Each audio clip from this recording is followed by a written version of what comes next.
des câbles sous-marins en Méditerranée qui ont été sectionnés.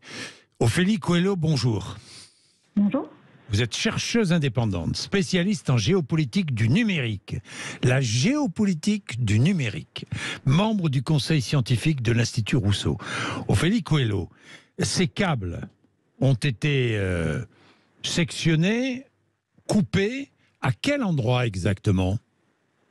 Alors en fait, ce qui est intéressant dans ce cas et aussi dans le fait qu'il y a une chambre d'écho médiatique qui s'est faite autour de ça, mais sur l'idée que ça se faisait en plein milieu de la mer, alors qu'en réalité, la coupure s'est plutôt faite au niveau terrestre, au niveau en fait des chambres de tirage, qu'on appelle les chambres de tirage, qui sont des équipements télécoms, pas très loin d'Aix-en-Provence, mais par contre, comme il s'agissait en fait d'une chambre de tirage qui contenait en fait des câbles dits backbone, c'est-à-dire des liaisons vraiment cruciales qui sont reliées en fait à des câbles sous-marins assez importants connectés à Marseille, ça a eu des répercussions sur le trafic, sur notamment 3 grandes liaisons de câbles sous-marins. Oui. Bien, ça a eu des répercussions. Alors, s'il y a eu sabotage, et on soupçonne un sabotage. Hein ? Tout à fait. Bon. Tout à fait. Alors, s'il y a eu sabotage, le sabotage a eu lieu où ? Eh bien, le sabotage s'est passé sur Terre. Sur Terre. Maintenant, on le sait. Voilà, maintenant, on sait que le sabotage c'est plutôt passé sur Terre, près d'Aix-en-Provence. Près d'Aix-en-Provence. Ce serait surtout ça le sabotage. Après, l'enquête est en cours, donc ils essaient de voir s'il n'y a pas eu d'autres coupures, parce que bon, on sait très bien que les coupures de câbles sous-marins, c'est quand même quelque chose d'assez courant. Hein. Il y en a eu un il n'y a encore pas si longtemps vers les îles Shetland, vous avez dû en entendre parler. Oui. C'était que les îles Shetland reliées à l'Écosse par un seul câble sous-marin, forcément, c'est retrouvé complètement coupé d'Internet. Voilà. Mais bon, là, c'est dans le cas où il n'y a qu'un seul câble sous-marin qui relie, donc, là, en l'occurrence, une île en plus, c'est encore pire, à un câble sous-marin continental.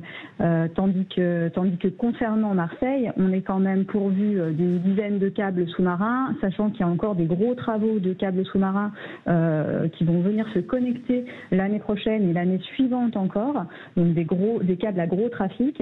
Donc on est quand même relativement capable, si vous voulez, quand un câble est coupé, de faire une redondance, d'être résilient en fait en la matière et de tout simplement rediriger le trafic Internet sur un autre câble. Donc ces fibres optiques sous-marines sont indispensables pour qu'on reçoive, nous tous, Internet. Hein. On est d'accord. Oui, alors il faut quand même modérer cela. C'est indispensable dans l'Internet d'aujourd'hui, dans les usages, dans le web qu'on a aujourd'hui. Pourquoi ? Parce qu'on est très dépendant de centres de données et de logiciels qui ne sont pas sur le continent européen. C'est pour cette raison en fait qu'on est dépendant.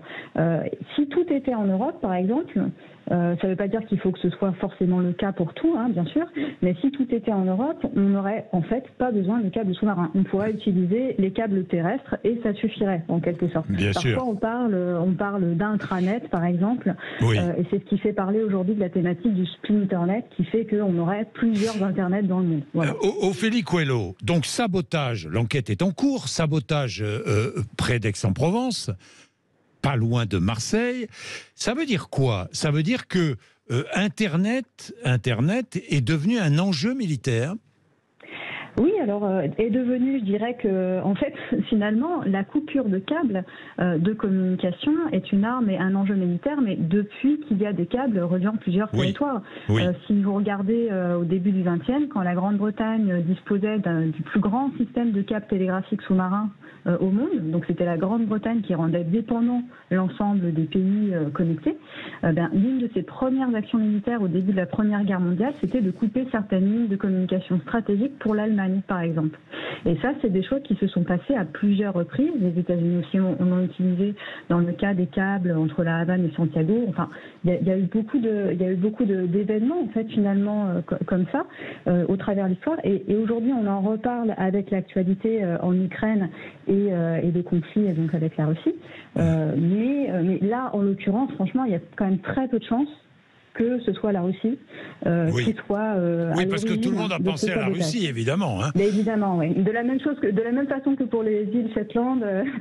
Pour les îles Shetland aussi, oui. Voilà, alors quand finalement le Royaume-Uni a plutôt tendance à dire que c'était tout simplement un chalutier, un accident en fait, parce que ça arrive assez souvent aussi. Hein. Voilà, un chalutier qui accroche un câble en fait lors de travaux, etc., ou tout simplement en passant avec une ancre. Voilà, ça peut arriver en effet qu'il y ait des câbles sectionnés, mais par accident. Bon, dans tous les cas, ça a été réparé à Aix-en-Provence, à côté d'Aix-en-Provence.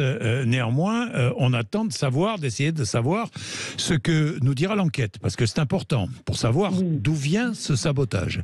Ophélie Coelho. Exactement. Merci beaucoup. Merci d'avoir été avec nous pour ces précisions, mais c'est intéressant. Hein. On n'imagine pas. Je n'imaginais pas. Internet, enjeu militaire, évidemment. Quand on réfléchit 2 secondes, évidemment.